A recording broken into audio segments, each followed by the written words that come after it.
Welcome back to Education Matters. I didn't give you a good lead into that question, but did you correctly guess A, 38%? Even though K-12 public education remains a large percentage of the state budget each year, it has declined from about 52% of the state budget to 38% of the budget last year. As we continue our discussion about local school funding, we are pleased to welcome two great school system leaders who are here at Education Matters. And let me introduce you to them, and then we're going to have a conversation. Dr. Valerie Bridges, she is the Superintendent of Edgecombe County Schools. Welcome to Education Matters.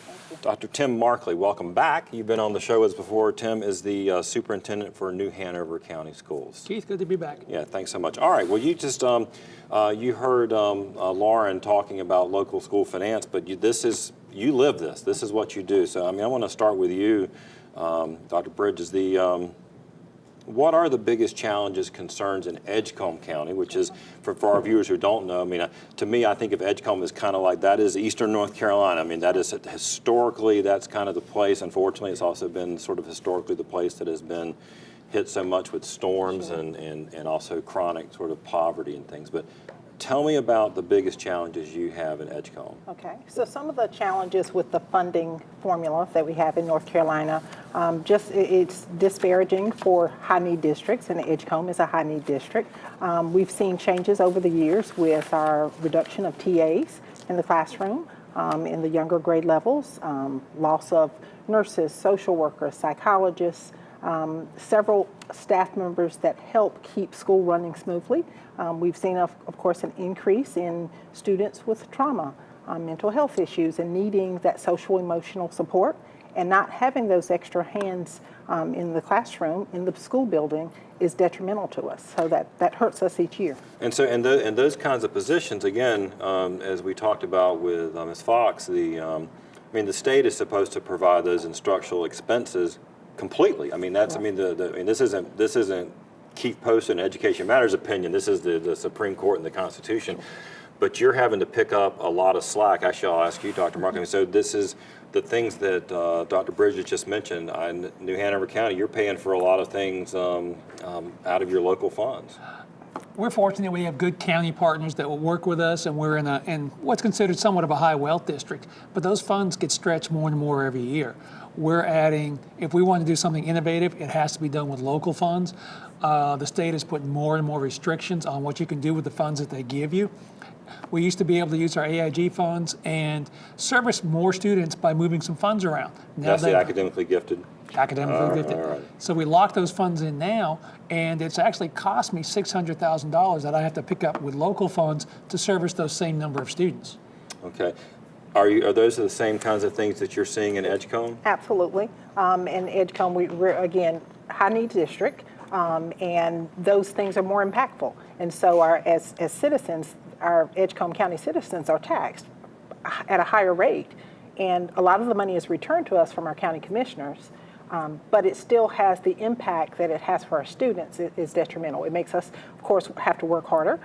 Innovative needs, we have to be creative with how we can do things. And so we have to just figure out ways to make some things work for students, but at some point there is a cost. There's a you raise a great point, and for our viewers on it, the money, the local government money, comes from property taxes, sure. Which is completely driven by, and I think we've got a couple of charts we're going to pull up on the screen as we're talking. But there's a wide disparity in the property values. Well, I mean, Tim, you're at the beach. I mean, so they're be able to tax those nice places down at Wrightsville and all that. But when you go to Edgecombe County, a penny increase in the property tax isn't going to make the kind of impact, and really we see that across North Carolina. Correct. And for me, professionally and personally, grew up in Wake County. Educated in Wake County, worked in Guilford County. So as a parent and as a student, I certainly had the wealth of those counties. You know the difference. I know the difference. Then coming east as a principal, as an administrator at the central office level and assistant superintendent and the superintendent, I certainly know the difference between what happens and what's available to students and opportunities that won't be afforded on the eastern part of the state. Dr. Markley, how long have you been a super? 15 years, 9 in New Hanover. Okay.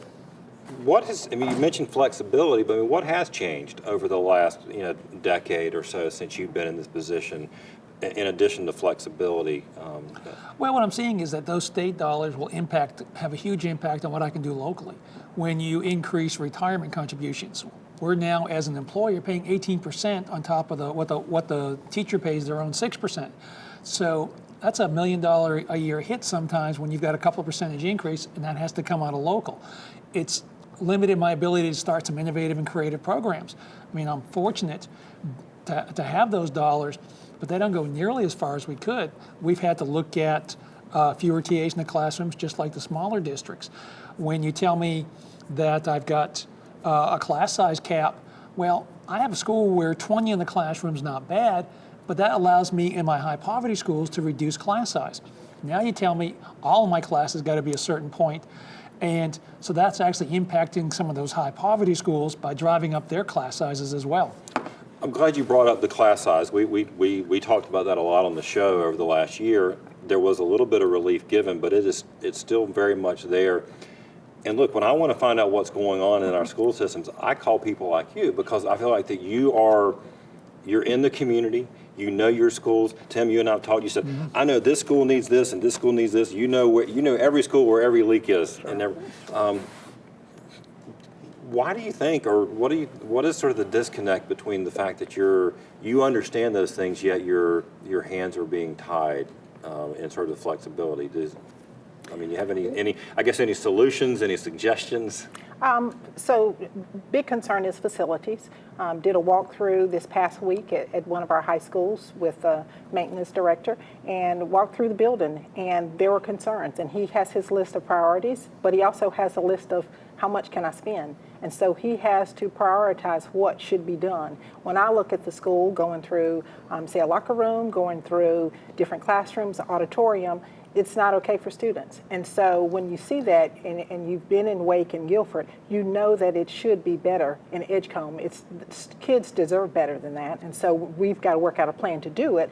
But at some point, it's prioritizing. So there's a lot of patching, and you keep going, and that's just not how we want to do things. But when funding is not there, you don't have a lot of choice. Right. Let me ask you, guys you understand the current funding system. You know there's some conversations around the state right now about possibly making big changes. So, okay, let's say you're in charge. You can make those decisions. Like, what's working, and like what would you keep? What would you fix? There's some things that work. The teacher allotment process that allows me to hire a teacher regardless of the years of experience is really good. I can bring in a 30-year veteran and put them into a classroom, and that's a positional allotment. Where I struggle are when you give me a flat dollar amount and you try to stretch those dollars and then tell me I can't use them in different categories. We're moving to digital learning. And so I can't use textbook funds, though, for hardware to make that digital learning possible. There's no dedicated technology funding stream. And so I'm using bond dollars sometimes, which is long-term debt, to pay for an item that has a lifespan of 10 years. So like you mean like so you're saying, so you can't use textbook dollars to buy an iPad? I can't use it to buy a computer or an iPad. I can buy the software and the pieces that go with it, but I can't buy the hardware that it goes on. Right. Same question to you. What's working? What sort of is hamstringing? So the transparency, the accountability portion of it is working. The teacher allotment portion is working.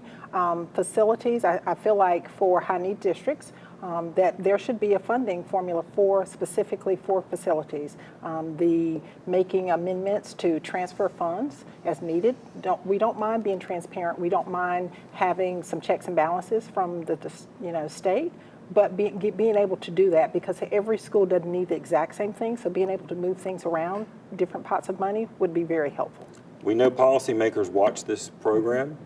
What do you want them to know about Edgecombe County and about your needs? Okay, so Edgecombe County, we're very innovative. We are using all of our brain power to move the needle for students. We want all of our students to have opportunities. We never want income or lack of income to impact what a student can be able to do.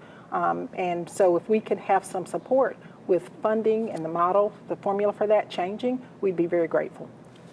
Last question, same one for you. What do lawmakers need to know about New Hanover County schools and about how our schools are funded? What should they be focused on? Even in a small geographic county like ours, there's a diversity of schools. Schools at Carolina Beach don't look like schools in downtown Wilmington. So I need the flexibility to put those dollars where they do the best use for those students in those schools. Great.